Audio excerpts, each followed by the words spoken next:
Hello നമസ്കാരം എല്ലാവർക്കും നമ്മുടെ ചാനലിലേക്ക് സ്വാഗതം. ഫസ്റ്റ് തന്നെ പറയട്ടെ, നമ്മുടെ ഈ ഒരു series especially SCRT power packed സീരീസിൽ വന്ന കമൻസ് എനിക്ക് ഒരുപാട് ഇഷ്ടമായി. എല്ലാവരും സപ്പോർട്ടീവാണ്.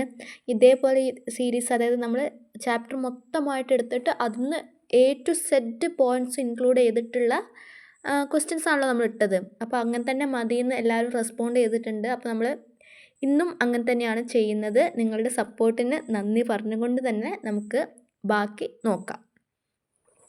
അപ്പോൾ ഇത് ആദ്യമായിട്ട് ചാനൽ കാണുന്നവരുണ്ടെങ്കിൽ നമ്മൾ എങ്ങനെയാണ് പഠിക്കുന്നതെന്ന് വെച്ചാൽ, നമ്മൾ ഈ ഫസ്റ്റ് മൊഡ്യൂളിലെ ഫസ്റ്റ് പാർട്ട്, അതായത് ഇന്ത്യൻ സ്വാതന്ത്ര്യ സമര കാലഘട്ടവുമായി ബന്ധപ്പെട്ട് രാഷ്ട്രീയ സാമൂഹിക സാംസ്കാരിക മുന്നേറ്റങ്ങൾ, ഇത്രയും ഭാഗം ചാപ്റ്റർ 1 8ാം ക്ലാസ്സിലെ ചാപ്റ്റർ 1 വരുന്ന ടോപ്പിക്കാണ്. അപ്പോൾ ഇത് കംപ്ലീറ്റ്ലി SCRTയിൽ എന്തൊക്കെ പറഞ്ഞോ അത് മൊത്തം നമ്മൾ മോക്കായിട്ട് ഫുൾ പഠിച്ചിട്ടുണ്ട്.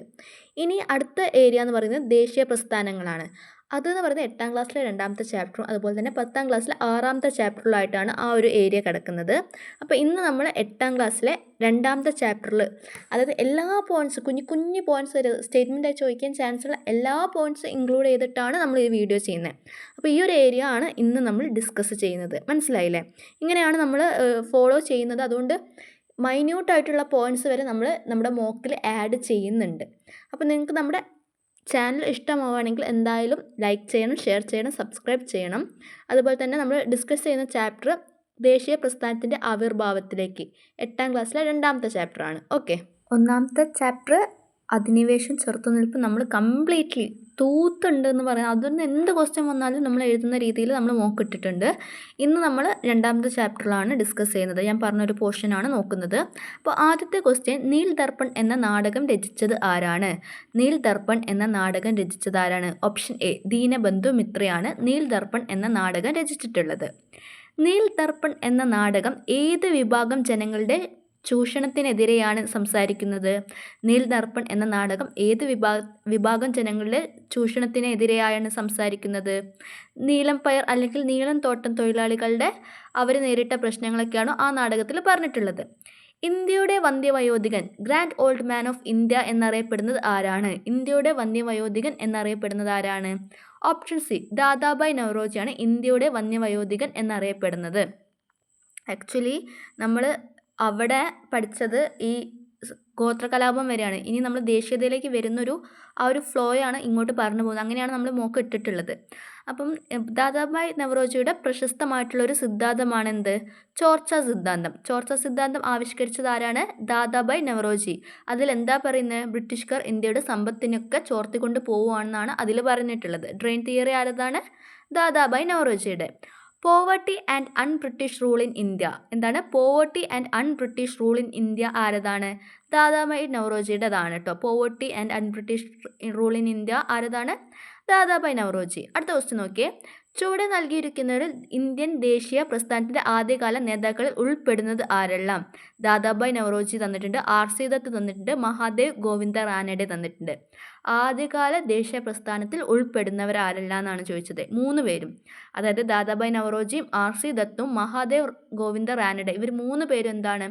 ആദ്യകാല ദേശീയ പ്രസ്ഥാനത്തിൻ്റെ നേതാക്കളിൽ പെടുന്നവരാണ്. ഓക്കെ, അടുത്ത ക്വസ്റ്റ്യൻ, ബ്രിട്ടീഷുകാർ ഇന്ത്യയിലെ ഇംഗ്ലീഷ് വിദ്യാഭ്യാസം പ്രചരിപ്പിച്ചതിൻ്റെ പ്രധാന ലക്ഷ്യം? ബ്രിട്ടീഷുകാർ ഇവിടെ വന്നിട്ട് നമ്മളൊക്കെ അന്നത്തെ കാലത്ത് അവിടെ നമ്മളെ ഇന്ത്യക്കാർ എന്ത് ചെയ്യുക? ഇംഗ്ലീഷ് പഠിപ്പിക്കുന്നുണ്ട്. അതിൻ്റെ പ്രധാന ലക്ഷ്യം എന്താ? തങ്ങളോട് ആഭിമുഖ്യമുള്ള ഒരു ജനവിഭാഗം ഇന്ത്യക്കാരെ വളർത്തെടുക്കുക, അതായത് അവർക്ക് സപ്പോർട്ട് ചെയ്യുന്ന രീതിയിലുള്ള ആൾക്കാരെ വളർത്തിയെടുക്കുക, അല്ലെങ്കിൽ തങ്ങളോട് ആഭിമുഖ്യമുള്ള ഒരു വിഭാഗം ഇന്ത്യക്കാരെ വളർത്തിയെടുക്കാനാണ് അവർ ശ്രമിച്ചിട്ടുള്ളത്. അതുകൊണ്ടാണ് നമുക്ക് ഇംഗ്ലീഷ് ഒക്കെ പഠിപ്പിച്ചു തന്നിട്ടുള്ളത്. പാശ്ചാത്യ വിദ്യാഭ്യാസം ലഭിച്ച ഇന്ത്യക്കാരിൽ രൂപപ്പെട്ടു വന്ന പ്രധാന ആശയങ്ങളെവ? അപ്പോൾ ഇങ്ങനെ പഠിച്ചിട്ടുള്ള ഇവർ കുറച്ച് ഐഡിയാസ് വന്നിട്ടുണ്ട്. ആ ഐഡിയാസ് എന്തൊക്കെയാണെന്ന് വെച്ചാൽ, ജനാധിപത്യം, സ്വാതന്ത്ര്യം, സമത്വചിന്ത, തുല്യനീതി, ഇതൊക്കെ ഇങ്ങനെ പഠിച്ച ആൾക്കാർക്ക് അവർക്ക് മനസ്സിലായി ഇതൊക്കെ വേണം. അങ്ങനെ അവർക്ക് എഡ്യൂക്കേഷൻ കിട്ടുകയാണ്. എഡ്യൂക്കേഷൻ കിട്ടുമ്പോഴാണല്ലോ നമുക്ക് ഈ കാര്യങ്ങളൊക്കെ അറിയാം. അങ്ങനെ ബംഗാളി ഭാഷയിലെ പ്രധാന ദേശീയ സാഹിത്യകാരന്മാരായി പാഠപുസ്തകങ്ങളിൽ പരാമർശിക്കുന്നത് ആരെല്ലാമാണ്? ബംഗാളി എഴുത്തുകാർ പ്രധാനമായിട്ടും ആരാണ്? ബങ്കിം ചന്ദ്ര ചാറ്റർജി, രവീന്ദ്രനാഥ ടാഗോറും. ഇവർ രണ്ടുപേരും എന്താണ്? പ്രധാന ബംഗാളി ഭാഷയിലെ സാഹിത്യന്മാരാണ്. ബങ്കിം ചന്ദ്ര ചാറ്റർജി അതുപോലെ തന്നെ രവീന്ദ്രനാഥ ടാഗോറും. ഇനി അടുത്ത ക്വസ്റ്റ്യൻ, ലക്ഷ്മിനാഥ് ബസ് ബറുവ ആരാണ്? ലക്ഷ്മിനാഥ് ബസ് ബറുവ ഏത് ഭാഷയിലെ ദേശീയ സാഹിത്യകാരനാണ്? ലക്ഷ്മിനാഥ് ബസ് ബറുവ ആസാമീസ് ആട്ടോ ലാംഗ്വേജ്. ലക്ഷ്മിനാഥ് ബെസ്വറയുടെ ലാംഗ്വേജ് എന്താണ്? ആസാമീസ്. അടുത്തത് വിഷ്ണു ശാസ്ത്രി ചിപ്ലങ്കർ. ഏതു ഭാഷയിലാണ് വരുന്നത്? വിഷ്ണു ശാസ്ത്രി ചിപ്ലങ്കർ മറാത്തി സാഹിത്യകാരനാട്ടോ. വിഷ്ണു ശാസ്ത്രി ചിപ്ലങ്കർ മറാത്തി സാഹിത്യകാരനാണ്. ഇനി അടുത്ത ക്വസ്റ്റ്യൻ നോക്കിയേ. തമിഴ് ഭാഷയിൽ ദേശീയബോധം വളർത്തുന്നതിൽ പ്രധാന പങ്കുവച്ച സാഹിത്യകാരൻ. തമിഴ് ആകുമ്പോൾ ആരാണ്? മെയിനായിട്ട് സുബ്രഹ്മണ്യ ഭാരതിയാണ്. ആരാണ്? സുബ്രഹ്മണ്യ ഭാരതി. ഹിന്ദി ഭാഷയിൽ ദേശീയബോധം വളർത്തുന്നതിൽ പങ്കുവച്ച പ്രധാന സാഹിത്യന്മാരാരാണ്? ഭാരതേന്ദു ഹരിചന്ദ്രയും പ്രേംചന്ദു. ഹിന്ദി ഭാഷയാകുമ്പോൾ ആരാണ്? ഭാരതേന്ദു ഹരിചന്ദ്രയും പ്രേംചന്ദു. ഉറുദു ഭാഷയിൽ ദേശീയ വികാരമുണർത്തുന്ന കൃതികൾ രചിച്ച സാഹിത്യകാരൻ ആരാണ്? ഉറുദു ഭാഷയിലേക്ക് വരുമ്പോൾ അത് അൽത്താഫ് ഹുസൈൻ ഹാലിയാണ്. ആരാണ്? അൽത്താഫ് ഹുസൈൻ ഹാലി. ഇനി മലയാള ഭാഷയിലെ ജനങ്ങളിൽ ദേശീയബോധം വളർത്തുന്നതിൽ പ്രധാന പങ്കുവച്ച സാഹിത്യകാരൻ ആരാ അറിയോ? ഓപ്ഷൻ നോക്കി. കുമാരനാശാനുണ്ട്, ഉള്ളൂരുണ്ട്, വള്ളത്തോളുണ്ട്, ചന്തുമേനോനുണ്ട്. ആരാണ്? വള്ളത്തോൾ നാരായണ മേനോനാണ്. വള്ളത്തോൾ നാരായണ മേനോനാണ് നമ്മുടെ മലയാളത്തിൽ ദേശീയത അങ്ങനെ ആ ഒരു രീതിയിൽ എഴുതിയതൊക്കെ വള്ളത്തോൾ നാരായണ മേനോനാണ്. അടുത്തത് ഇന്ത്യൻ പത്രപ്രവർത്തനത്തിന് തുടക്കം കുറിച്ച സാമൂഹിക പരിഷ്കർത്താവ് രാജാറാം മോഹൻ റായ് ആണ്. പത്രപ്രവർത്തനത്തിന് ഇന്ത്യയിൽ രാജാറാം മോഹൻ റായ് ബംഗാളി ഭാഷയിൽ ആരംഭിച്ച പത്രം ഏതാണ്? രാജാറാം മോഹൻ റായ് ബംഗാളി ഭാഷയിൽ ആരംഭിച്ച പത്രമാണ് സംവാദ് കൗമുദി. ഏതാണ്? സംവാദ് കൗമുദി. രാജാറാം മോഹൻ റായ് പേർഷ്യൻ ഭാഷയിൽ ആരംഭിച്ച പത്രം ഏതാണ്? പേർഷ്യൻ ഭാഷയിലാണെങ്കിൽ അത് മിറാത്ത് ഉൾ അക്ബർ. പേർഷ്യൻ ഭാഷയിലാണെങ്കിൽ മിറാത്ത് ഉൾ അക്ബറും ബംഗാളി ഭാഷയിലാണെങ്കിൽ സംവാദ് കൗമുദിയും. ചുവടെ നൽകിയിട്ടുള്ളവയിൽ ബംഗാളി ഭാഷയിലുള്ള പത്രം ഏതാണ്? അമൃത് ബസാർ പത്രിക ഉണ്ട്, ദി ഹിന്ദു ഉണ്ട്, ടൈംസ് ഓഫ് ഇന്ത്യ ഉണ്ട്, മാതൃഭൂമി ഉണ്ട്. ഏതാണ്? അമൃത് ബസാർ പത്രിക. അമൃത് ബസാർ പത്രിക ഏത് ഭാഷയിലുള്ള പത്രമാണ്? ബംഗാളി ഭാഷയിലുള്ള പത്രമാണ് അമൃത് ബസാർ പത്രിക. ഇംഗ്ലീഷ് ഭാഷയിൽ പുറത്തിറങ്ങിയ പ്രധാന പത്രങ്ങളായി പാഠഭാഗത്ത് നൽകിയിട്ടുള്ളത് the Hindu, times of India ആണ്. ടെക്സ്റ്റിൽ തന്ന ഫാക്ടേഴ്സ് ആട്ടോട്. അടുത്തത് മലയാള ഭാഷയിൽ ദേശീയത വളർത്തുന്നതിൽ പ്രധാന പങ്കുവച്ച പത്രങ്ങളാണ് മാതൃഭൂമിയും അൽ അമീനും. ഏതാണ്? മാതൃഭൂമിയും അൽ അമീനും. ദേശീയത വളർത്തുന്നതിൽ പത്രമാധ്യമങ്ങളുടെ പങ്ക് തടയാൻ വേണ്ടിയിട്ട് ബ്രിട്ടീഷുകാർ കൊണ്ടുവന്ന നിയമമാണ് എന്ത്? നാട്ടുഭാഷാ പത്ര നിയമം. ഇതെന്താ? ഇവർക്ക് ഈ പത്രത്തിൽ നമ്മൾ ദേശീയത വളർത്തുമ്പോൾ ഇവർക്കൊരു ഭീഷണി ആവുകയാണല്ലോ. അപ്പോൾ ബ്രിട്ടീഷുകാരെ തടയാൻ വേണ്ടിയിട്ട് എന്ത് കൊണ്ടുവന്ന്? നാട്ടുഭാഷാ പത്ര നിയമം കൊണ്ടുവന്ന്. അത് ആരാണ് നടപ്പിലാക്കിയ വൈസ്രോയ്? അത് ലിട്ടൺ പ്രഭുവാണ്. ആരാണ്? ലിട്ടൺ പ്രഭുവാണ് അത് നടപ്പിലാക്കിയിട്ടുള്ള വൈസ്രോയ്. സമൂഹം നേരിടുന്ന അനാചാരങ്ങളെയും അന്ധവിശ്വാസങ്ങളെയും ഇല്ലാതാക്കാൻ ഇന്ത്യക്കാരെ സഹായിച്ച ഘടകം എന്താണ്? ഈ ഒരു ദേശീയത അല്ലെങ്കിൽ ഇങ്ങനത്തെ എന്താ പറയുക അന്ധവിശ്വാസങ്ങൾ അനാചാരങ്ങൾക്കെതിരെ പോരാടാൻ ഹെൽപ്പ് ചെയ്തത് എന്താണ്? ഇവർ ആധുനിക വിദ്യാഭ്യാസം തന്നെയാണ് കേട്ടോ. ഇന്ത്യയിലെ സാമൂഹിക പരിഷ്കരണത്തിന് തുടക്കം കുറിച്ച വ്യക്തി ആരാണ്? ഇന്ത്യയിലെ സാമൂഹിക പരിഷ്കരണത്തിന് തുടക്കം കുറിച്ച വ്യക്തി ആരാണ്? രാജാറാം മോഹൻ റായ് ആണ്. ഇന്ത്യയിലെ സാമൂഹിക പരിഷ്കരണത്തിന് തുടക്കം കുറിച്ചത് ആരാണ്? രാജാറാം മോഹൻ റായ്. രാജാറാം മോഹൻ റായ് ജനിച്ചത് എവിടെയാണ്? അത് 1772 ബംഗാളിലാണ്. എവിടെയാണ്? 1772 ബംഗാളിലാണ് രാജാറാം മോഹൻ റായ് ജനിച്ചിട്ടുള്ളത്. ഹിന്ദു, ഇസ്ലാം, ക്രൈസ്തവ, ജൂത മതങ്ങളിൽ അഗാധമായ ജ്ഞാനമുണ്ടായിരുന്ന ബഹുഭാഷാ പണ്ഡിതനായ ഇന്ത്യൻ സാമൂഹ്യ പരിഷ്കർത്താവാണ് ആര്? നമ്മുടെ രാജാറാം മോഹൻ റായ്. ഏതൊക്കെ ഇതിലറിയാം?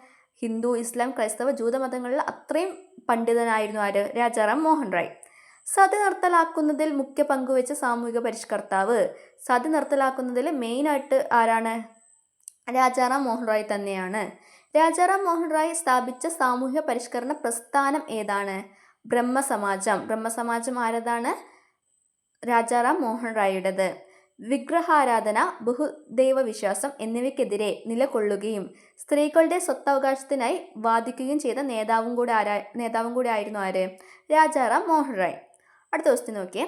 മഹാരാഷ്ട്രയിൽ താഴ്ന്ന ജാതിക്കാരുടെ സ്ത്രീകളുടെയും അവകാശങ്ങൾക്കായി പോരാടിയ സാമൂഹ്യ പരിഷ്കർത്താവ്. മഹാരാഷ്ട്രയിൽ താഴ്ന്ന ജാതിക്കാരുടെയും സ്ത്രീകളുടെയും അവകാശങ്ങൾക്കായി പോരാടിയ സാമൂഹ്യ പരിഷ്കർത്താവാണ് ജ്യോതിറാവു ഫൂലെ. ജ്യോതിറാവു ഫൂലെ മഹാരാഷ്ട്ര. അത് കണക്ട് ചെയ്ത് വെക്കണേ. ജ്യോതിറാവു ഫൂലെ രൂപം നൽകിയ സംഘടന ഏതാണ്? ജ്യോതിറാവു ഫൂലെ രൂപം നൽകിയ സംഘടനയാണ് സത്യശോധക് സമാജ്. ഏതാണ്? സത്യശോധക് സമാജ് ആരതാണ്? ജ്യോതിറാവു ഫൂലെ. മഹാരാഷ്ട്രയിലെ ജനങ്ങൾ ആദരസൂചകമായി മഹാത്മാ എന്ന് വിളിച്ച സാമൂഹിക പരിഷ്കർത്താവാണ് ജ്യോതിറാവു ഫൂലെ. ജ്യോതിറാവു ഫൂലെയുടെ വിദ്യാഭ്യാസ സാമൂഹിക പ്രവർത്തനങ്ങളിൽ പങ്കാളിയായ അദ്ദേഹത്തിൻ്റെ ജീവിത പങ്കാളി ആരാണെന്ന് ചോദിച്ചാൽ നമ്മൾ എന്ത് എഴുതും? സാവിത്രി ബായ് ഫൂലെ. ജ്യോതിറാവു ഫുലെയുടെ വിദ്യാഭ്യാസ സാമൂഹിക പ്രവർത്തനങ്ങളിൽ പങ്കാളിയായ അദ്ദേഹത്തിൻ്റെ ജീവിത പങ്കാളി ആരാണ്? സാവിത്രിബായി ഫുലെ, അതായത് ഭാര്യ. അടുത്ത ക്വസ്റ്റ്യൻ നോക്കിയേ. സാമൂഹിക പരിഷ്കരണ രംഗത്ത് സ്ത്രീ സാന്നിധ്യമായി ഉയർന്നു വന്ന കൽക്കത്ത സർവകലാശാലയിലെ അധ്യാപകർ പണ്ഡിത എന്ന ബഹുമതി നൽകി ആദരിച്ച വനിത ആരാണ്? പണ്ഡിത രമാബായി. ഈ കൽക്കത്തയിലെ സർവകലാശാല അധ്യാപകർ പണ്ഡിത എന്ന് പേരിട്ട് കൊടുത്തത് ആർക്കാണ്? പണ്ഡിത രമാബായിക്ക്. പണ്ഡിത രമാബായി സ്ത്രീകളുടെ പുരോഗതിക്കായി സ്ഥാപിച്ച സംഘടന ഏതാണ്? ആര്യ മഹിളാ സമാജം. ആര്യ മഹിളാ സമാജം ആരതാണ്? പണ്ഡിത രമാബായിയുടേത്. പണ്ഡിത രമാബായി വിധവകളായ പെൺകുട്ടികളെ വിദ്യാഭ്യാസത്തിനായി സ്ഥാപിച്ച അഭയ കേന്ദ്രം ഏതാണ്? അതായത് ഭർത്താവ് മരിച്ചിട്ടുള്ള വിധവകളായ പെൺകുട്ടികളുടെ വിദ്യാഭ്യാസത്തിനായി സ്ഥാപിച്ച അഭയ കേന്ദ്രമാണ് ശാരദാ സദൻ. ഏതാണ്? ശാരദാ സദൻ. വിധവകളായ പെൺകുട്ടികളുടെ വിദ്യാഭ്യാസത്തിന് പണ്ഡിത രമാബായി സ്ഥാപിച്ചതാണ് ശാരദാ സദൻ. പണ്ഡിത രമാബായി ആരംഭിച്ച മുക്തി മിഷൻ എന്ന പദ്ധതിയുടെ ലക്ഷ്യം എന്തായിരുന്നു? മുക്തി മിഷൻ. മുക്തി മിഷൻ ആരതാന്ന് വെച്ചാൽ അത് പണ്ഡിത രമാബായിൻ്റെയാണ്. അതും എന്താണ്? ഈ വിധവകളായിട്ടുള്ള സ്ത്രീകൾക്ക് തൊഴിൽ പരിശീലനം നൽകൽ. എന്താണ്? വിധവകൾക്ക് തൊഴിൽ പരിശീലനം നൽകലാണ് മുക്തി മിഷന്റെ പ്രധാന ലക്ഷ്യം. പ്രാർത്ഥനാ സമാജത്തിന്റെ സ്ഥാപകനാരാണ്? പ്രാർത്ഥനാ സമാജം ആത്മരാം പണ്ഡുരാങ്കിൻ്റെയാണ്. പ്രാർത്ഥനാ സമാജം ആരതാണ്? ആത്മരാം പണ്ഡുരാങ്ക്. ആര്യ സമാജമോ? ആര്യ സമാജം സ്ഥാപിച്ചത് സ്വാമി ദയാനന്ദ സരസ്വതി. ആര്യ സമാജം സ്ഥാപിച്ചതാരാണ്? സ്വാമി ദയാനന്ദ സരസ്വതി. അലിഗഡ് പ്രസ്ഥാനത്തിന്റെ സ്ഥാപകൻ ആരാണ്? അലിഗഡ് പ്രസ്ഥാനത്തിന്റെ സ്ഥാപകൻ ആരാണ്? സർ സയ്യിദ് അഹമ്മദ് ഖാൻ. സർ സയ്യിദ് അഹമ്മദ് ഖാൻ ആണ് അലിഗഡ് പ്രസ്ഥാനത്തിന്റെ സ്ഥാപകൻ. തിയോസഫിക്കൽ സൊസൈറ്റിയുടെ സ്ഥാപകർ ആരെല്ലാമാണ്? Theosophical Madam Blavatsky and Colonel Olcott. ആരാണ് തിയോസഫിക്കൽ സൊസൈറ്റിയുടേത്? Madam Blavatsky and Colonel Olcott. Ramakrishna mission സ്ഥാപിച്ചതാരാണ്? രാമകൃഷ്ണ മിഷൻ സ്ഥാപിച്ചതാരാണ്? സ്വാമി വിവേകാനന്ദൻ. ഹിതകരണി സമാജം സ്ഥാപിച്ച സാമൂഹ്യ പരിഷ്കർത്താവ് ആരാണ്? ഹിതകരണി സമാജം. ഹിതകരണി സമാജം വീരേശലിംഗം പന്തലു. ഹിതകരണി സമാജം ആരതാണ്? വീരേശലിംഗം പന്തലുവിൻ്റെതാണ് ഹിതകരണി സമാജം. സ്വദേശാഭിമാനി പ്രസ്ഥാനം ആരംഭിച്ചതോ? സ്വദേശാഭിമാനി പ്രസ്ഥാനം ആരംഭിച്ചത് ഇ.വി. രാമസ്വാമി നായ്ക്കർ. ആരാണ്? ഇ.വി. രാമസ്വാമി നായ്ക്കർ ആണ് സ്വദേശി പ്രസ്ഥാനം ആരംഭിച്ചത്. സ്വദേശി പ്രസ്ഥാനം ഇ.വി. രാമസ്വാമി നായ്ക്കർ. ശ്രീനാരായണ ധർമ്മ പരിപാലന യോഗം SNDP സ്ഥാപിച്ചതാരാണ്? SNDP സ്ഥാപിച്ചത് ശ്രീനാരായണ ഗുരു. SNDP സ്ഥാപിച്ചത് ശ്രീനാരായണ ഗുരു. അടുത്ത ക്വസ്റ്റ്യൻ നോക്കിയേ. സാധുജന പരിപാലന സംഘം സ്ഥാപിച്ച കേരളത്തിലെ പ്രമുഖ സാമൂഹിക പരിഷ്കർത്താവ്. സാധുജന പരിപാലന സംഘം സ്ഥാപിച്ചതാരാണ്? അയ്യങ്കാളി. അയ്യങ്കാളിൻ്റെതാണ് ജന പരിപാലന സംഘം. അടുത്ത ക്വസ്റ്റ്യൻ നോക്കിയേ. ബ്രിട്ടീഷുകാർ ഇന്ത്യയിൽ റെയിൽവേ, പോസ്റ്റൽ സംവിധാനം, ടെലഗ്രാഫ് എന്നിവ വിപുലീകരിച്ചതിൻ്റെ പ്രധാന ലക്ഷ്യം എന്താണ്? എന്തിനാണ് ഇവർ ഈ റെയിൽവേ ആയാലും പോസ്റ്റൽ സംവിധാനമൊക്കെ ഇന്ത്യയിൽ കൊണ്ടുവന്നത്? എന്താ നമുക്ക് വേണ്ടിയായിരിക്കില്ലല്ലോ, അവർക്ക് വേണ്ടി തന്നെ. അതായത് അവരുടെ വ്യാപാരം, വ്യവസായം, സൈനികാവശ്യങ്ങൾ എന്നിവയ്ക്കായിട്ട്, ട്രേഡും അതുപോലെ തന്നെ ഇൻഡസ്ട്രിയൽ അവർക്ക് നല്ലതാവാൻ വേണ്ടിയിട്ടാണ് അവർ ഈ റെയിൽവേ, പോസ്റ്റ് ഓഫീസൊക്കെ ഇവിടെ ഇന്ത്യയിൽ കൊണ്ട് ഇതാക്കിയിട്ടുള്ളത്. അടുത്ത ക്വസ്റ്റ്യൻ നോക്കിയേ. ഇന്ത്യൻ അസോസിയേഷൻ എന്ന ആദ്യകാല രാഷ്ട്രീയ സംഘടനയുടെ പ്രവർത്തന കേന്ദ്രം എവിടെയായിരുന്നു? അതിൻ്റെ പ്രധാന നേതാക്കൾ ആരായിരുന്നു? ഇന്ത്യൻ അസോസിയേഷൻ കൊൽക്കത്തയിലാണ് കേട്ടോ. ഇന്ത്യൻ അസോസിയേഷൻ അത് സുരേന്ദ്രനാഥ് ബാനർജിയും ആനന്ദ മോഹൻ ബോസും. നമ്മുടെ പഴയ SCRT ആണ് സുരേന്ദ്രനാഥ് ബാനർജി എന്നാണ് കൊടുത്തിട്ടുള്ളത്. ഇവിടെ ആനന്ദ മോഹൻ ബോസും കൂടെ വന്നിട്ടുണ്ട്. അപ്പോൾ അത് ചോദിക്കാൻ കൂടുതൽ ചാൻസ് ഉണ്ട്. ഇന്ത്യൻ അസോസിയേഷനിൽ ആനന്ദ മോഹൻ ബോസും ഉണ്ടായിരുന്നു. അത് ആലോചിച്ച് വെക്കുക. അടുത്തത് മദ്രാസ് മഹാജനസഭയ്ക്ക് നേതൃത്വം നൽകിയ പ്രമുഖ ദേശീയ നേതാക്കൾ ആരെല്ലാമാണ്? മദ്രാസ് മഹാജനസഭയ്ക്ക് നേതൃത്വം നൽകിയത് M. വീരരാഘവാചാരി, G. സുബ്രഹ്മണ്യ അയ്യർ, ആനന്ദ ചർലു. ആരൊക്കെയാണ്? M. വീരരാഘവാചാരി, G. സുബ്രഹ്മണ്യ അയ്യർ, ആനന്ദ ചർലു. ഇതൊക്കെ ഇമ്പോർട്ടൻ്റ് ആണ് കേട്ടോ. ഞാൻ റിപ്പീറ്റ് ക്വസ്റ്റ്യനിൽ ഇട്ടുണ്ട്. അടുത്ത ക്വസ്റ്റ്യൻ നോക്കാം. ഇന്ത്യൻ അസോസിയേഷൻ എന്ന സംഘടന രൂപം കൊണ്ട സ്ഥലം എവിടെയാണ്? ഇന്ത്യൻ അസോസിയേഷൻ എന്ന സംഘടന രൂപം കൊണ്ടത് കൽക്കത്തയിലാണ്. ഇന്ത്യൻ അസോസിയേഷൻ രൂപം കൊണ്ടത് എവിടെയാണ്? കൽക്കത്തയിൽ. അടുത്ത ക്വസ്റ്റ്യൻ നോക്കിക്കേ. താഴെ പറയുന്നവയിൽ ഇന്ത്യൻ അസോസിയേഷൻ സ്ഥാപക നേതാക്കൾ ആരെല്ലാമാണ്? ഇന്ത്യൻ അസോസിയേഷൻ്റെ സ്ഥാപക നേതാക്കൾ ആരെല്ലാമാണ്? സുരേന്ദ്രനാഥ ബാനർജിയും ആനന്ദ മോഹൻ ബോസും. സുരേന്ദ്രനാഥ ബാനർജിയും ആനന്ദ ബോസുമാണ് സ്ഥാപക നേതാക്കൾ. മദ്രാസ് മഹാജനസഭയുടെ ആസ്ഥാനം എവിടെയാണ്? മദ്രാസ് മഹാജനസഭയുടെ ആസ്ഥാനം എവിടെയാണ്? മദ്രാസിൽ. അടുത്ത ക്വസ്റ്റ്യൻ. മദ്രാസ് മഹാജനസഭയുമായി ബന്ധമില്ലാത്ത നേതാക്കൾ. ഫിറോസ് ഷാ മേത്ത ഉണ്ട്, M. വീരരാഘവാചാരി ഉണ്ട്, G. സുബ്രഹ്മണ്യ അയ്യർ ഉണ്ട്, ആനന്ദ ചാർലു ഉണ്ട്. ആരാണ്? ഫിറോസ് ഷാ മേത്തയ്ക്ക് എന്തെങ്കിലും ബന്ധം ഉണ്ടായില്ല. മദ്രാസ് മഹാജനസഭയായിട്ട് ബന്ധം ഇല്ലാത്തത് ചോദിച്ചാൽ ഫിറോസ് ഷാ മേത്തയാണ് കേട്ടോ. ഓപ്ഷനിൽ വെച്ച് നോക്കുമ്പോൾ. അടുത്ത ക്വസ്റ്റ്യൻ, ബോംബെ പ്രസിഡൻസി അസോസിയേഷൻ രൂപീകൃതമായ നഗരം ഏതാണ്? ബോംബെ പ്രസിഡൻസി അസോസിയേഷൻ ബോംബെയിലാണ് രൂപീകൃതമായിട്ടുള്ളത്. ഫിറോസ് ഷാ മേത്ത, KT തെലാങ്ക്, ബദ്രുദ്ദീൻ ടാബ്ജി എന്നിവർ ചേർന്ന് രൂപീകരിച്ച സംഘടനയാണ് ബോംബെ പ്രസിഡൻസി അസോസിയേഷൻ. ആരൊക്കെയാണ്? ഫിറോസ് ഷാ മേത്ത, KT തെലാങ്ക്, ബദ്രുദ്ദീൻ ടാബ്ജി. ഓക്കെ അല്ലേ? ആദ്യകാല രാഷ്ട്രീയ പ്രസ്ഥാനങ്ങളുടെ പ്രധാന പരിമിതിയായി പാഠപുസ്തകത്തിൽ ചൂണ്ടിക്കാണിച്ചിരിക്കുന്നത് എന്താണ്? അതിന് ഒരു അഖിലേന്ത്യാ സ്വഭാവം ഉണ്ടായിരുന്നില്ല. അപ്പം നമ്മൾ മദ്രാസിൽ കുറച്ച് ആൾക്കാർ ഉണ്ട്, ബോംബെയിലുണ്ട്, കൽക്കത്തയിലുണ്ട് എന്നല്ലാതെ ഇത് ഒരു ടോട്ടലി ഇന്ത്യ മൊത്തമായിട്ടൊരു അഖിലേന്ത്യാ സ്വഭാവം എന്തിനുണ്ടായിരുന്നില്ല? ഈ പ്രസ്ഥാനങ്ങൾക്ക് ഉണ്ടായിട്ടില്ല ആദ്യകാല പ്രസ്ഥാനങ്ങളിൽ. ആദ്യകാല രാഷ്ട്രീയ സംഘടനകളുടെ പ്രവർത്തനവും പ്രധാനമായും നിയന്ത്രിച്ചിരുന്നത് സമൂഹത്തിലെ ഏത് വിഭാഗങ്ങളായിരുന്നു? ഇത് ആക്ച്വലി നമ്മൾ കർഷകർ, തൊഴിലാളികളിൽ നിന്ന് എഴുതരുത്. ആദ്യകാലം കുറച്ച് ധനികന്മാരും മധ്യവർഗം, അതായത് ബ്രിട്ടീഷുകാരോട് എതിർപ്പുള്ള അല്ലെങ്കിൽ ഈ എഡ്യൂക്കേഷൻ കിട്ടിയിട്ടുള്ള ആൾക്കാരില്ലേ, അവരായിരുന്നു ആദ്യമായിട്ട് ഇതിനെ എതിർത്തിട്ടുള്ളത്. അന്ന് ഈ തൊഴിലാളികളും കർഷകരൊന്നും ഇതിലേക്ക് അങ്ങനെ അവെയർ അല്ലായിരുന്നു, ഈ ഒരു ഇതിലേക്ക് വന്നിട്ടില്ലായിരുന്നു കേട്ടോ. അപ്പം ഇങ്ങനെ ഒരു ക്വസ്റ്റ്യൻ വന്നാൽ ധനികരും മധ്യവർഗക്കാരുമാണ് സമൂഹത്തിലെ ഫസ്റ്റ് ഇറങ്ങിയിട്ടുള്ളത്. ആദ്യകാല പ്രാദേശിക സംഘടനകളിൽ താഴെ പറയുന്നവരിൽ ആരെയാണ് രാഷ്ട്രീയമായി ബോധവാന്മാരാക്കാൻ സാധിക്കാതെ പോയത്? ബഹുജനങ്ങളെ അല്ലേ? ആൾക്കാരെന്താണ് അത്ര അവെയർ അല്ലായിരുന്നു, അതൊരു ലിമിറ്റേഷൻ ആയിരുന്നു അന്ന്. അങ്ങനെ ഇത് മൊത്തം എന്താ പറയുക, നമ്മൾ ആൾക്കാരെയൊക്കെ ഒന്നിക്കാൻ വേണ്ടിയിട്ടൊക്കെ INC ഒക്കെ വരുന്നുണ്ട്. അതിലേക്കാണ് ഇനി പോണത്.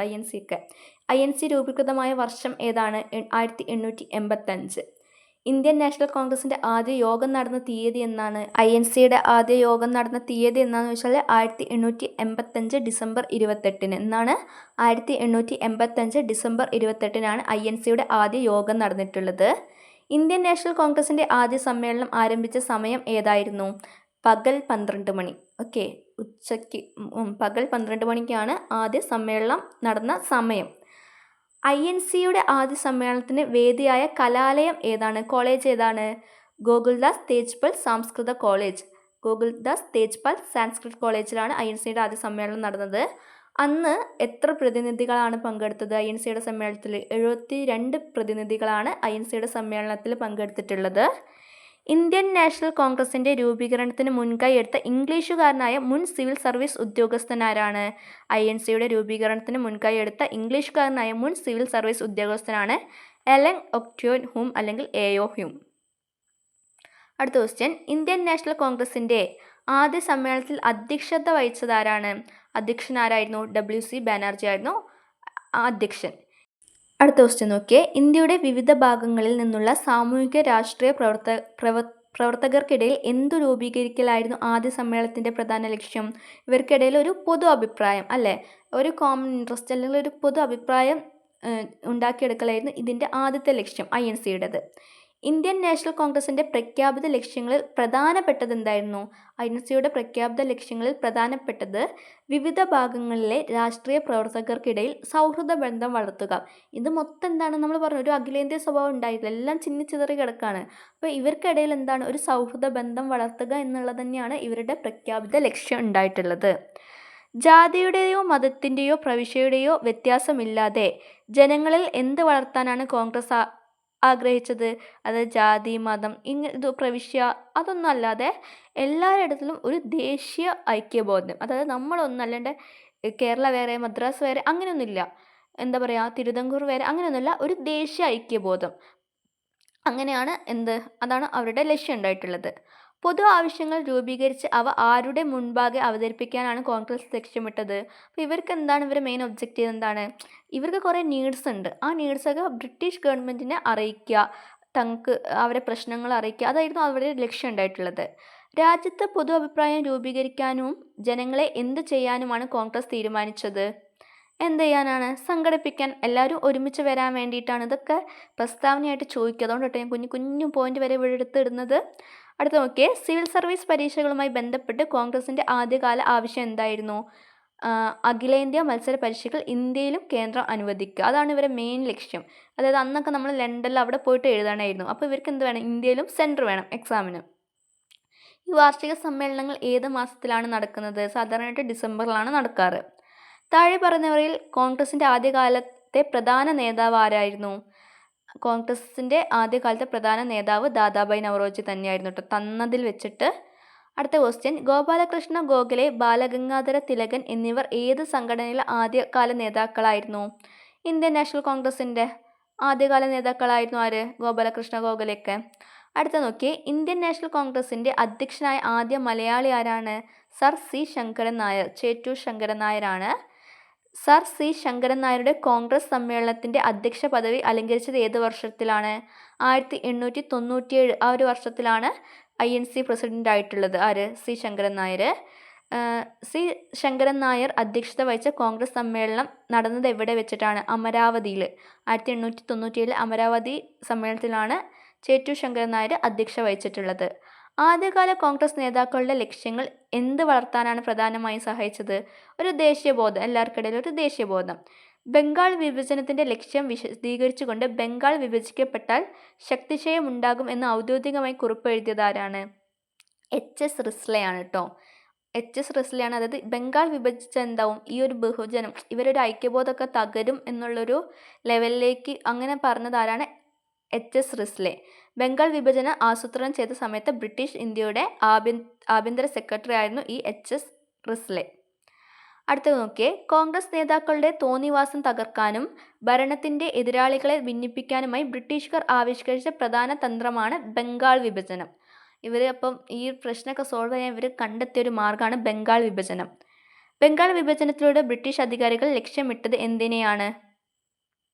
ഈ ദേശീയ പ്രസ്ഥാനങ്ങൾ വളർന്നു വന്നില്ലേ, അപ്പോൾ ഇത് ഇവർക്ക് തകർത്താൽ മാത്രമേ, അല്ലെങ്കിൽ ഇതൊക്കെ ഇവർക്കെതിരെ ഉള്ളൊരു മൂവ്മെൻ്റ് അല്ലേ, അപ്പോൾ ഇത് തകർക്കാനായിരുന്നു ബ്രിട്ടീഷിൻ്റെ ലക്ഷ്യം. അങ്ങനെയാണ് ബംഗാൾ വിഭജനമൊക്കെ ഇവർ പ്ലാൻ ചെയ്തത്.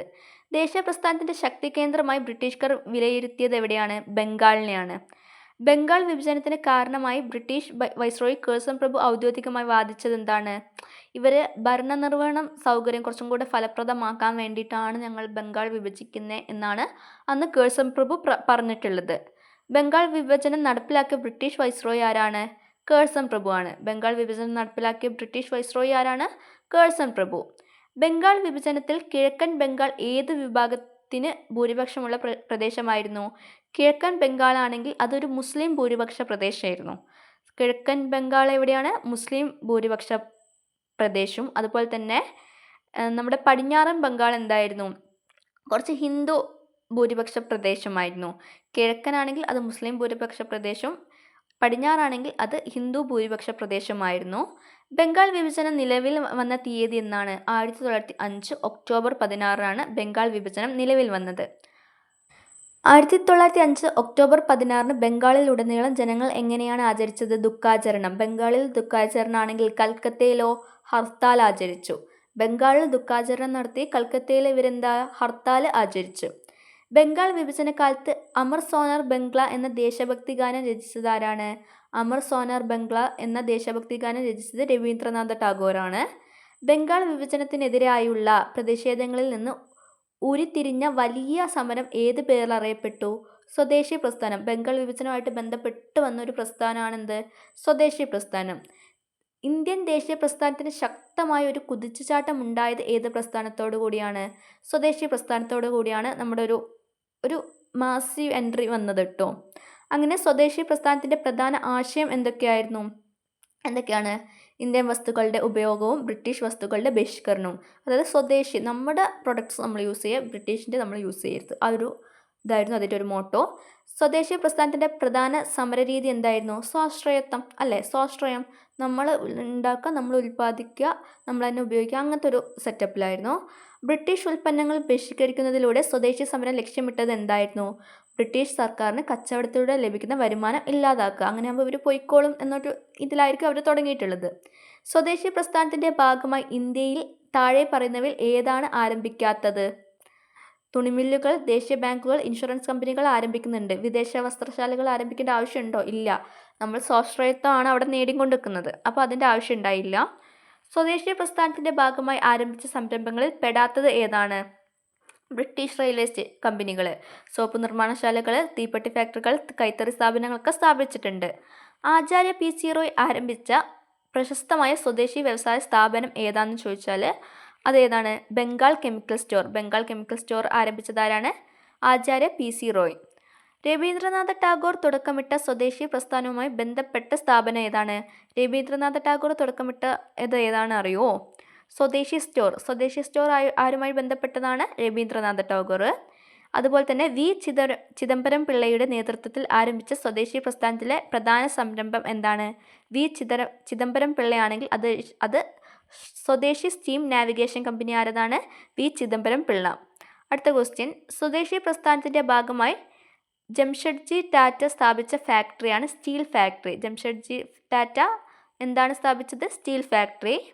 അടുത്ത ക്വസ്റ്റ്യൻ, കരുത്തിൻ്റെ നാളുകളിൽ സ്വദേശി പ്രസ്ഥാനം നമ്മുടെ സാമൂഹിക ഗാർഹിക ജീവിതത്തിൻ്റെ മുഴുവൻ പ്രതലത്തിലും നിറം ചാർത്തി എന്ന് പ്രസ്താവിച്ചതാരാണ്? സുരേന്ദ്രനാഥ ബാനർജി. ആരാണ്? സുരേന്ദ്രനാഥ ബാനർജി. അടുത്ത ക്വസ്റ്റ്യൻ, സുരേന്ദ്രനാഥ ബാനർജിയുടെ വിവരണ പ്രകാരം സ്വദേശി പ്രസ്ഥാനത്തിൻ്റെ കാലത്ത് വിവാഹ സമ്മാനങ്ങളായി വന്ന ഏത് വസ്തുക്കളാണ് മടക്കി നൽകിയിട്ടുള്ളത്? ഈ നമ്മൾ കല്യാണത്തിനൊക്കെ ഗിഫ്റ്റ് കൊടുക്കുമല്ലോ, അങ്ങനെ വിദേശ വസ്തുക്കൾ ഉൾപ്പെട്ട സമ്മാനങ്ങളൊക്കെ എന്ത് ചെയ്ത് നമ്മൾ അങ്ങോട്ട് തന്നെ തിരിച്ച് കൊടുക്കലൊക്കെ ഉണ്ടായി. സുരേന്ദ്രനാഥ ബാനർജിയുടെ വിവരണ പ്രകാരം ദേവന്മാർ നിവേദ്യമായി ഏത് വസ്തുക്കൾ സമർപ്പിക്കപ്പെടുന്ന ചടങ്ങുകളിലാണ് പുരോഹിതർ എതിർപ്പ് പ്രകടിപ്പിച്ചത്? വിദേശ വസ്തുക്കൾ. അപ്പോൾ ടോട്ടലി എന്താ പറയുന്നത്, ഇവർ വിദേശ വസ്തുക്കൾ മൊത്തം അങ്ങോട്ട്, അതൊരു കല്യാണത്തിനായാലും അമ്പലത്തിലായാലും ഒന്നും ഇവരെന്ത് ചെയ്യുന്നില്ല, വിദേശ വസ്തുക്കൾ സ്വീകരിക്കുന്നില്ല. സ്വദേശി പ്രസ്ഥാനകാലത്ത് വിദേശ ഉപ്പും പഞ്ചസാരയും ഉപയോഗിച്ച ആഘോഷവേളകളിൽ പങ്കെടുക്കാൻ ആരെ വിസമ്മതിച്ചു? അതിഥികൾ. അവിടെ വന്ന അതിഥികളായിക്കോട്ടെ ഇവരെന്ത് ചെയ്യുന്നില്ല, ഉപ്പും പഞ്ചസാരയും ഉപയോഗിച്ച കറികളൊന്നും ഇവരെന്ത് ചെയ്യുന്നില്ല, യൂസ് ചെയ്യുന്നില്ല. സ്വദേശി പ്രസ്ഥാനത്തിൻ്റെ ആശയങ്ങളെക്കുറിച്ച് അവബോധമുണ്ടായതോടെ ഇന്ത്യൻ ജനതയിൽ എന്തുണ്ടായി? ഒരു വലിയ സ്വാധീനം തന്നെ ഉണ്ടാക്കാൻ പറ്റി. എന്തിന്? നമ്മുടെ സ്വദേശി പ്രസ്ഥാനത്തിന്. അങ്ങനെ സ്വദേശി പ്രസ്ഥാനത്തിൽ സാധാരണക്കാരോടൊപ്പം ആദ്യമായി സജീവമായി പങ്കെടുത്ത പ്രമുഖ വിഭാഗങ്ങൾ ഏതൊക്കെയാണ്? സ്ത്രീകളും വിദ്യാർത്ഥികളും. ഈ സ്വദേശി പ്രസ്ഥാനത്തിൽ ആക്റ്റീവായിട്ടാണ് സ്ത്രീകളും വിദ്യാർത്ഥികളും പ്രയത്നിച്ചിട്ടുണ്ട്, മീൻസ് പങ്കെടുത്തിട്ടുണ്ടായിരുന്നു. സ്വദേശി പ്രസ്ഥാനത്തിൻ്റെ സ്വാധീനം താഴെ പറയുന്ന ഏത് മേഖലകളിലാണ് അനുഭവപ്പെട്ടത്? സാമൂഹികം, വിദ്യാഭ്യാസം, സാമ്പത്തികം, രാഷ്ട്രീയം, ഇങ്ങനെ എല്ലാ മേഖലകളിലും അതൊരു ഇൻഫ്ലുവൻസ് ചെയ്തിട്ടുണ്ട്. അടുത്ത ക്വസ്റ്റ്യൻ, ഇന്ത്യൻ സ്വാതന്ത്ര്യ സമര പ്രസ്ഥാനത്തിൻ്റെ ദേശീയ തലത്തിലേക്ക് വ്യാപിക്കാൻ സഹായിച്ച സമരം ഏതാണ്? സ്വദേശി പ്രസ്ഥാനമാണ്. സ്വദേശി പ്രസ്ഥാനം ദേശീയ സമരത്തെ ആരുടെ ഇടയിലേക്കാണ് എത്തിച്ചത്? അത് സാധാരണക്കാരിലേക്കും കൂടെ അതെന്ത് ചെയ്ത് സ്പ്രെഡ് ചെയ്തിട്ടുണ്ട്. അങ്ങനെ സ്വദേശി പ്രസ്ഥാനത്തിൻ്റെ സന്ദേശം പ്രചരിപ്പിക്കാനും ജനങ്ങളെ സംഘടിപ്പിക്കുവാനും രൂപീകരിക്കപ്പെട്ട സംഘടനകൾ ഏതു പേരിൽ അറിയപ്പെടുന്നു? സ്വദേശി സമിതികൾ. ഏതാണ്? സ്വദേശി സമിതികൾ. അശ്വിനി കുമാർ ദത്ത് രൂപീകരിച്ച പ്രശസ്തമായ സ്വദേശി സമിതി ഏതാണ്? അശ്വിനി കുമാർ ദത്ത് രൂപീകരിച്ച പ്രശസ്തമായ സ്വദേശി സമിതിയാണ് സ്വദേശി ബാന്ധവ് സമിതി. ഏതാണ്? സ്വദേശി ബാന്ധവ് സമിതി. താഴെ പറയുന്നവരിൽ സ്വദേശി ബാന്ധവ് സമിതി സ്ഥാപിച്ചത് ആരാണ്? അശ്വിനി കുമാർ ദത്ത്. സ്വദേശി ബാന്ധവ് സമിതി ആരാണ്? അശ്വിനി കുമാർ ദത്ത്. സ്വദേശി ബാന്ധവ് സമിതി പ്രധാന ലക്ഷ്യങ്ങളിൽ പെടുന്നത് എന്തായിരുന്നു? സന്നദ്ധ ഭടന്മാർക്ക് കായിക പരിശീലനം നൽകുക, അതുപോലെ തന്നെ ഈ പകർച്ചവ്യാധി മറ്റു മൂലം ദുരിതം അനുഭവിക്കുന്നവരെ സഹായിക്കുക. ഇതൊക്കെ എന്താണ്? നമ്മുടെ സ്വദേശി ബാന്ധവ് സമിതിയുടെ പ്രധാന ലക്ഷ്യമാണ്. അതുപോലെ തന്നെ സ്വദേശി വിദ്യാലയങ്ങൾ സ്ഥാപിക്കുക. എന്തൊക്കെയാണ്? സന്നദ്ധ ഭടന്മാർക്ക് കായിക പരിശീലനം നൽകുക, പകർച്ചവ്യാധികളും മറ്റും മൂലം ദുരിതം അനുഭവിക്കുന്നവരെ സഹായിക്കുക, സ്വദേശി വിദ്യാലയങ്ങൾ സ്ഥാപിക്കുക. ഇതൊക്കെ സ്വദേശി ബാന്ധവ് സമിതിയുടെ പ്രധാന ലക്ഷ്യങ്ങളാണ്. അടുത്ത ക്വസ്റ്റ്യൻ, ഇന്ത്യൻ നാഷണൽ കോൺഗ്രസിൻ്റെ പ്രവർത്തന രീതികളെ സംബന്ധിച്ച് നേതാക്കൾക്കിടയിൽ വ്യത്യാസങ്ങൾ നിലനിന്നതോടെ കോൺഗ്രസ് ഏതൊക്കെ വിഭാഗങ്ങളായി തിരിഞ്ഞു? അപ്പോൾ ഇവർക്ക് കുറച്ച് പ്രശ്നങ്ങൾ അങ്ങോട്ടും ഇങ്ങോട്ടും ഉണ്ടായി. അങ്ങനെ ഈ കോൺഗ്രസ് മിതവാദികളും തീവ്ര ദേശീയവാദികളും ഇങ്ങനെ 2 കാറ്റഗറി ആയിട്ട് എന്താവുന്നുണ്ട്, മാറുന്നുണ്ട്. ബ്രിട്ടീഷുകാർക്കെതിരെ പ്രത്യക്ഷ സമരത്തിന് ആദ്യകാലത്ത് തയ്യാറാകാതിരുന്ന കോൺഗ്രസ് നേതാക്കൾ അറിയപ്പെടുന്ന പേരെന്താണ്? മിതവാദികൾ. ഇവർക്ക് ഡയറക്റ്റ്ലി ബ്രിട്ടീഷുകാരോട് അങ്ങനെ പ്രത്യക്ഷ സമരത്തിൽ ഏർപ്പെടണമെന്നൊന്നും മിതവാദികൾക്ക് ഉണ്ടായിരുന്നില്ല. താഴെ പറയുന്നവർ മിതവാദികൾ എന്നറിയപ്പെടുന്ന പ്രമുഖ നേതാക്കൾ ഫിറോസ് ഷാ മേത്ത, ഗോപാലകൃഷ്ണ ഗോഖലെ, ദാദാഭായ് നവറോജി. ഇവരൊക്കെ എന്താണ്? മിതവാദികളിൽ പെട്ടവരാണ്. ഫിറോസ് ഷാ മേത്ത, ഗോപാലകൃഷ്ണ ഗോഖലെ, ദാദാഭായ് നവറോജി. സമാധാനപരവും രക്തരഹിതവുമായ സമരമുറകളിലൂടെയും യോഗങ്ങളിലൂടെയും പ്രസംഗങ്ങൾ എന്നിവയിലൂടെയും ആശയങ്ങൾ പ്രചരിപ്പിച്ച വിഭാഗമാണ് എന്ത്? മിതവാദികൾ. ഫിറോസ് ഷാ മേത്ത, ഗോപാലകൃഷ്ണ ഗോഖലെ, പിന്നെ ആരാണ്? ദാദാഭായ് നവറോജി. അടുത്ത ക്വസ്റ്റ്യൻ നോക്കിയേ. ഇനി ഇവരുടെ ഐഡിയോളജീസിനൊന്നും താല്പര്യമില്ലാത്ത ആൾക്കാരാണ് തീവ്ര ദേശീയവാദികൾ. ഇവരെ ബാലഗംഗാധര തിലക്, ബിപിൻ ചന്ദ്രപാൽ, ലാലാ ലജ്പത് റായ് ഇവരാണ് തീവ്ര ദേശീയവാദികൾ എന്നറിയപ്പെടുന്നത്. തീവ്ര ദേശീയവാദികളുടെ പ്രവർത്തന രീതികൾ മിതവാദികളുടെ നിന്നും എങ്ങനെയായിരുന്നു? തികച്ചും ഭയങ്കര ഡിഫറെൻ്റ് ആയിട്ടുള്ള ഒരു ആശയങ്ങളാണ് തീവ്ര ദേശീയവാദികൾ. അവരുടെ അഭിപ്രായം അങ്ങനെയാണ്. സ്വദേശി ബഹിഷ്കരണം തുടങ്ങിയ വിപ്ലവകരമായ പ്രവർത്തന രീതികൾ സ്വീകരിച്ച കോൺഗ്രസിലെ വിഭാഗമാണ് ആര്? തീവ്ര ദേശീയവാദികൾ. ഈ സ്വദേശി ബഹിഷ്കരണമൊക്കെ അവർ ഡയറക്റ്റായിട്ട് പ്രത്യക്ഷത്തിൽ തന്നെ അവരെന്ത് ചെയ്യാണ്? സമരം ചെയ്യാണ്. ശക്തമായ പ്രത്യക്ഷ സമരങ്ങളിലൂടെ മാത്രമേ സ്വാതന്ത്ര്യം നേടാൻ കഴിയൂ എന്ന് വാദിച്ച വിഭാഗമാണ് തീവ്ര ദേശീയവാദികൾ. മിതവാദികളും തീവ്ര ദേശീയവാദികളും തമ്മിലുള്ള അഭിപ്രായ വ്യത്യാസം രൂക്ഷമായതിനെ തുടർന്ന് കോൺഗ്രസിൽ പിളർപ്പുണ്ടായ സമ്മേളനമാണ് 1907 സൂററ്റ് പിളർപ്പ്. 1907 സൂററ്റ് പിളർപ്പ്. കോൺഗ്രസിലുണ്ടായ പിളർപ്പ് വളരെ സമർത്ഥമായി ചൂഷണം ചെയ്ത അതാരാണ്? ബ്രിട്ടീഷുകാർ. ബ്രിട്ടീഷുകാർക്ക് എന്തായി സന്തോഷം? അവരൊക്കെ അടിച്ചു പിരിയാണെന്നുള്ളൊരിതിൽ ബ്രിട്ടീഷുകാർ കോൺഗ്രസിലെ ഭിന്നിപ്പിച്ച് ഉപയോഗിച്ച് നടപ്പിലാക്കിയ നയമാണ് ഭിന്നിപ്പിച്ച് ഭരിക്കുക. എന്താണ്? ഭിന്നിപ്പിച്ച് ഭരിക്കുക എന്ന നയം ബ്രിട്ടീഷുകാർ അവിടെ യൂസ് ചെയ്യുന്നുണ്ട്. അങ്ങനെ കോൺഗ്രസിലെ പിളർപ്പിന് ശേഷം ബ്രിട്ടീഷുകാർ ആർക്കെതിരെയാണ് കടുത്ത അടിച്ചമർത്തൽ നടപടികൾ ആരംഭിച്ചത്? എന്തായാലും തീവ്ര ദേശീയവാദികൾക്കെതിരെയായിരിക്കും. കാരണം ഇവർ ബ്രിട്ടീഷിനെ ഡയറക്റ്റായിട്ട് എന്ത് ചെയ്യാണ്? അവരെ എതിർക്കുകയാണല്ലോ. കോൺഗ്രസ് പിളർപ്പിന് ശേഷം ബ്രിട്ടീഷുകാർ തീവ്ര ദേശീയവാദികൾ എന്ത് ചെയ്യാണ്? അറസ്റ്റ് ചെയ്തിട്ട് ജയിലിലൊക്കെ ഇടുന്നുണ്ട്. ബ്രിട്ടീഷ് ഭരണാധികാരികളിൽ ജയിലിൽ അടച്ച പ്രമുഖ ദേശീയവാദി നേതാവ് ആരാണ്? ബാലഗംഗാധര തിലക്. ബാലഗംഗാധര തിലകിനെയൊക്കെ ജയിലിൽ അടയ്ക്കുന്നുണ്ട്. അങ്ങനെ ബ്രിട്ടീഷ് അടിച്ചമർത്തലിനെ തുടർന്ന് ചില നേതാക്കൾ രാഷ്ട്രീയം ഉപേക്ഷിക്കാൻ കാരണമായ സംഭവം എന്താണ്? ഈ കോൺഗ്രസിലെ പിളർപ്പും ബ്രിട്ടീഷ് നടപടികളും. അങ്ങനെ കുറച്ച് ആൾക്കാർ ഈ തീവ്ര ദേശീയവാദം എന്ത് ചെയ്യാണ്? ഒഴിവാക്കുന്നുണ്ട്. ജനരോഷം തണുപ്പിക്കുന്നതിനും കോൺഗ്രസിലെ മിതവാദികളെ സ്വാധീനിക്കുന്നതിനുമുള്ള ബ്രിട്ടീഷുകാർ നടപ്പിലാക്കിയ പരിഷ്കാരങ്ങളാണ് എന്ത് പരിഷ്കാരങ്ങളാണ്? കുറച്ച് ഭരണ പരിഷ്കാരങ്ങൾ. അതായത് ഇവർക്ക് ആരെ സപ്പോർട്ട് വേണം? മിതവാദികളെ. മറ്റൊരു ഇവർക്ക് ഇഷ്ടമല്ല. അപ്പോൾ മിതവാദികളെ ഒന്ന് സപ്പോർട്ടാക്കാൻ കുറച്ച് ഭരണ പരിഷ്കാരങ്ങളൊക്കെ നടത്തി. 1909 നടപ്പിലാക്കിയ പ്രശസ്തമായ ഭരണ പരിഷ്കാരമാണ് മിൻറ്റോ മോർലി പരിഷ്കാരം. 1909 മിൻറ്റോ മോർലി പരിഷ്കാരങ്ങളിലെ പ്രധാന വ്യവസ്ഥകൾ എന്തായിരുന്നു? മുസ്ലിമുകൾക്ക് പ്രത്യേക നിയോജക മണ്ഡലം ഏർപ്പെടുത്തുക, നിയമനിർമ്മാണ സഭകളുടെ പ്രവർത്തനങ്ങളും അധികാരങ്ങളും വിപുലമാക്കുക. അതായത് മെയിനായിട്ടുള്ളത്. സർവേന്ത്യ മുസ്ലിം ലീഗ് രൂപീകൃതമായ വർഷം ഏതാണ്? സർവേന്ത്യ മുസ്ലിം ലീഗ് രൂപീകൃതമായ വർഷം 1906 സർവേന്ത്യ മുസ്ലിം ലീഗ് ആരംഭിച്ചത്. ആരുടെ നേതൃത്വത്തിലാണ് ഒരു മുസ്ലിം പ്രതിനിധി സംഘം മിൻറ്റോ പ്രഭുവിനെ കാണുകയും ആവശ്യങ്ങൾ മുന്നോട്ട് വെക്കുകയും ചെയ്തത്? അഗഖാൻ്റെ. ഓക്കെ. മുസ്ലിം പ്രതിനിധി സംഘം മിൻറ്റോ പ്രഭുവിനെ പോയി കണ്ട സ്ഥലം എവിടെയായിരുന്നു? മിൻറ്റോ പ്രഭുവിനെ ഈ മുസ്ലിം പ്രതിനിധി സംഘം കണ്ടത് സിംലയിൽ വെച്ചിട്ടായിരുന്നു. എവിടെയാണ്? സിംല. സർക്കാരിൻ്റെ എല്ലാ തലങ്ങളിലും തങ്ങളുടെ സമൂഹത്തിന് പ്രത്യേക പ്രാതിനിധ്യം നൽകണമെന്നും മുസ്ലിമുകൾക്ക് എന്ത് വേണമെന്നും പ്രതിനിധി സംഘം ആവശ്യപ്പെട്ടത്? എന്ത് വേണമെന്ന് അവരാവശ്യപ്പെട്ടത്? പ്രത്യേക നിയോജക മണ്ഡലങ്ങൾ. മുസ്ലിമുകൾക്ക് വേണ്ടിയിട്ട് ഒരു പ്രത്യേക നിയോജക മണ്ഡലങ്ങൾ വേണമെന്ന് അവർ ആവശ്യപ്പെട്ടു. അങ്ങനെ മുസ്ലിം പ്രതിനിധി സംഘത്തിൻ്റെ ആവശ്യങ്ങളോടുള്ള ബ്രിട്ടീഷ് വൈസ്രോയി മിൻറ്റോ പ്രഭുവിൻ്റെ പ്രതികരണം എങ്ങനെയായിരുന്നു? മിൻറ്റോ മോർലി സമ്മതിച്ചു. തികച്ചും അനുകൂലമായിട്ടുള്ളൊരു പ്രതികരണമായിരുന്നു. അങ്ങനെ മുസ്ലിമുകൾക്ക് ഒരു പ്രത്യേക രാഷ്ട്രീയ സംഘടന ആരംഭിക്കാൻ പ്രചോദനമായത് ഏത് സംഭവമാണ്? മുസ്ലിം പ്രതിനിധി സംഘത്തോട് വൈസ്രോയി കാണിച്ച അനുകൂല പ്രതികരണം. ഓക്കെ. ലാലാ ലജ്പത് റായ്, ബാലഗംഗാധര തിലക്, ബിപിൻ ചന്ദ്രപാൽ എന്നിവർ ഒരുമിച്ച് അറിയപ്പെടുന്ന പേരെന്താണ്? ലാൽ ബാൽ പാൽ. ലാലാ ലജ്പത് റായ്, ബാലഗംഗാധര തിലക്, ബിപിൻ ചന്ദ്രപാൽ. അങ്ങനെ ലാൽ ബാൽ പാൽ. ബ്രിട്ടീഷ് ഭരണം അവസാനിപ്പിക്കേണ്ടതിൻ്റെ ആവശ്യകത ഊന്നിപ്പറഞ്ഞ തീവ്ര ദേശീയ നേതാക്കളായിരുന്നു ലാൽ ബാൽ പാൽ. സ്വദേശി പ്രസ്ഥാനത്തിന് കൂടുതൽ കരുത്തു പകർന്നുകൊണ്ട് ബ്രിട്ടീഷ് ഭരണം അവസാനിപ്പിക്കാൻ വാദിച്ചവരിൽ പ്രധാനി ആരാണ്? സ്വദേശി പ്രസ്ഥാനത്തിന് കൂടുതൽ കരുത്തു പകർന്നുകൊണ്ട് ബ്രിട്ടീഷ് ഭരണം അവസാനിപ്പിക്കാൻ മുൻകൈയെടുത്തത് ലാലാ ലജ്പത് റായ് ആണ്. ഭിന്നിച്ചു ഭരിപ്പിക്കുക എന്ന ബ്രിട്ടീഷ് നയത്തിൻ്റെ ഉദാഹരണമായി പാഠഭാഗത്ത് എന്താണ് കൊടുത്തത്? ബംഗാൾ വിഭജനവും മിൻറ്റോ മോർലി പരിഷ്കാരങ്ങളും. ബംഗാൾ വിഭജനം, മിൻറ്റോ മോർലി പരിഷ്കാരം. ഹോം റൂൾ ലീഗ് സ്ഥാപിച്ച വർഷം എന്നാണ്? 1914-16 കാലഘട്ടത്തിലാണ്. 14 ഓപ്ഷനിൽ 14 ഉണ്ടെങ്കിൽ 14 എഴുതേണ്ടത്. 1914-16 കാലഘട്ടത്തിൽ. ഒന്നാം ലോക യുദ്ധത്തിൻ്റെ കാലത്ത് ഇന്ത്യയിൽ വീണ്ടും സജീവമായ രാഷ്ട്രീയ പ്രസ്ഥാനമാണ് Home Rule League. Home Rule League പ്രസ്ഥാനത്തിൻ്റെ നേതൃത്വം നൽകിയ പ്രമുഖ നേതാക്കളാരാണ്? ആനി ബസന്റും ബാലഗംഗാധര തിലകനും. ഹോം റൂൾ ലീഗ് പ്രസ്ഥാനത്തിൻ്റെ പ്രധാന ലക്ഷ്യം എന്തായിരുന്നു?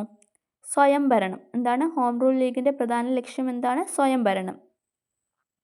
അടുത്ത ക്വസ്റ്റ്യൻ, ഹോം റൂൾ ലീഗിൻ്റെ പ്രചരണത്തിനായി രാജ്യത്തുടനീളം സഞ്ചരിക്കുകയും ശാഖകൾ സ്ഥാപിക്കുകയും ചെയ്ത പ്രമുഖ നേതാക്കൾ ആരാണ്? ആനി ബസന്റും ബാലഗംഗാധര തിലകും. ആരാണ്? ആനി ബസന്റും ബാലഗംഗാധര തിലകും. ഹോം റൂൾ പ്രസ്ഥാനത്തിൻ്റെ പ്രവർത്തനങ്ങൾ ബ്രിട്ടീഷ് ഗവൺമെൻറ്റിന് എങ്ങനെയുള്ളതായിരുന്നു? അനുകൂലമുള്ളതായിരിക്കുമോ? അല്ല. സഹായമായിരിക്കുമോ? അല്ല. ബാധകമല്ലായിരുന്നു? അല്ല. അതൊരു ഭീഷണിയായിരുന്നു. എന്ത്? ഹോം റൂൾ പ്രസ്ഥാനം. ഒരു പ്രശ്നം അവിടെ സോൾവ് ചെയ്ത് വയ്ക്കുമ്പോൾ അടുത്ത പ്രസ്ഥാനം ഇവിടെ ഹോം റൂൾ തുടങ്ങി. സ്വദേശമൊക്കെ ഒന്ന് റെഡിയാക്കി വരികയായിരുന്നു. ഹോം റൂൾ പ്രസ്ഥാനത്തിൻ്റെ പ്രവർത്തനം ഭീഷണിയാണെന്ന് തിരിച്ചറിഞ്ഞ ബ്രിട്ടീഷ് ഗവൺമെൻറ് ആരെയാണ് അറസ്റ്റ് ചെയ്തത്? ആനി ബസന്റിനെ എന്ത് ചെയ്യാണ്? അറസ്റ്റ് ചെയ്യുകയാണ്. ജയിൽ മോചിതയായ ശേഷം ആനി ബസന്റ് കോൺഗ്രസിൻ്റെ അധ്യക്ഷയായി തിരഞ്ഞെടുക്കപ്പെട്ടത് ഏത് വർഷത്തിലാണ്? 1917 സമ്മേളനത്തിലാണ്. ആനി ബസന്റ് അധ്യക്ഷത വഹിച്ച കോൺഗ്രസ് സമ്മേളനം നടന്നത് എവിടെയാണ്? കൽക്കത്തയിലാണ് കേട്ടോ. കൽക്കത്ത സമ്മേളനത്തിലാണ് ആനി ബസന്റ് പങ്കെടുത്തത്. ഇന്ത്യൻ നാഷണൽ കോൺഗ്രസിൻ്റെ അധ്യക്ഷയായ ആദ്യ വനിത ആരാണ്? ആനി ബസന്റ് ആണ്. ഇന്ത്യൻ നാഷണൽ കോൺഗ്രസിൻ്റെ അധ്യക്ഷയായ ആദ്യ വനിത ആരാണ്? ആനി ബസന്റ് ആണ്. ഏതാ വർഷം? 1917 കൊൽക്കത്ത സമ്മേളനത്തിൽ.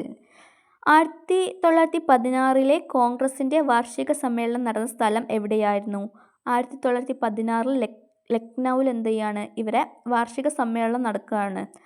അന്ന് എന്താ ഒരു പ്രത്യേക ഒരു സംഭവം ഉണ്ടായി. എന്ത് സംഭവം ഉണ്ടായത്? ഈ മിതവാദികളും തീവ്രദേശീയവാദികളും എന്ത് ചെയ്യാണ്? ഒരുമിച്ച് പ്രവർത്തിക്കാൻ ആരംഭിച്ച്. അതായത് ഒന്നിക്കാൻ തീരുമാനിച്ചതാണ് ആ ഒരു ഇത് 1916 ലക്നൗ സമ്മേളനത്തിൽ. അന്ന് ഒരുമിച്ച് പ്രവർത്തിക്കാൻ തീരുമാനിച്ച പ്രധാന രാഷ്ട്രീയ സംഘടനകളാണ് INCയും സർവേന്ത്യ മുസ്ലിം ലീഗും. ആരാണ്? INCയും സർവേന്ത്യ മുസ്ലിം ലീഗും. അടുത്ത ക്വസ്റ്റ്യൻ, കോൺഗ്രസിൻ്റെ സമര രീതികളിൽ നിന്നും വ്യത്യസ്തമായി സായുധ സമരത്തിൻ്റെ മാർഗം അവലംബിച്ച സംഘടനകൾ ഏത് പേരിൽ അറിയപ്പെടുന്നു? ഏത് പേരിൽ അറിയപ്പെടുന്നു? രഹസ്യ വിപ്ലവ സംഘടനകൾ. ഏതാണ്? രഹസ്യ വിപ്ലവ സംഘടനകൾ. അങ്ങനെ വിപ്ലവ സംഘടനകൾ പാശ്ചാത്യ സാമ്രാജ്യത്തെ എന്തിലൂടെ മാത്രമേ അമർച്ച ചെയ്യാൻ കഴിയൂ എന്ന് വിശ്വസിച്ചു? അഹിംസയാണോ? അല്ല. ഹിംസയിലൂടെ മാത്രമേ ഈ ബ്രിട്ടീഷ് ഭരണം അവസാനിക്കാൻ സാധിക്കൂ എന്ന് ആര് പറഞ്ഞു? ഈ വിപ്ലവ സംഘടനകൾ പറഞ്ഞു. ബംഗാൾ ആസ്ഥാനമായി പ്രവർത്തിച്ചിരുന്ന ഒരു പ്രമുഖ വിപ്ലവ സംഘടനയാണ് ഏത്? ബംഗാൾ ആസ്ഥാനമായി പ്രവർത്തിച്ചിരുന്ന ഒരു പ്രമുഖ വിപ്ലവ സംഘടനയാണ് അനുശീലൻ സമിതി. ഏതാണ്? അനുശീലൻ സമിതി.